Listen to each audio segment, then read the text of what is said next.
It's the Iceman, Tuesday, September 13th, and I got a free college football play for week 3. Last week's free play was on BYU, and they covered a 3.5 point spread on the road at Utah. Their defense was really impressive in that game. They made life difficult for junior quarterback Troy Williams of the Utes, forcing him to throw 3 interceptions. Williams was just 14 of 23 for 194 yards in the game. Their defense also looked really good against Arizona in week 1. And if you remember last year's game at UCLA, that defense was also very impressive. Josh Rosen, that might have been the worst game of his career. He threw for 106 yards on 11 of 23 passing against BYU last year. They picked him off 3 times. I know he's a Heisman candidate, or he was coming into the season. He hasn't looked good at all this year. He's thrown more interceptions than he has touchdowns. He really struggled on the road at Texas A&M in week 1, and it's not going to get any easier against BYU here on the road again.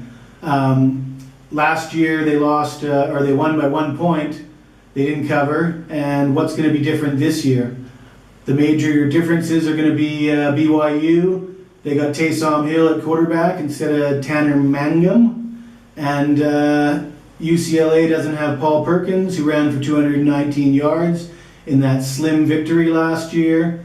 And UCLA is a bit banged up on the defensive line. I really can't see UCLA being a favorite here. They just haven't impressed, and BYU's been very sharp. So I'll take the points. We'll go with BYU for our week 3 free play.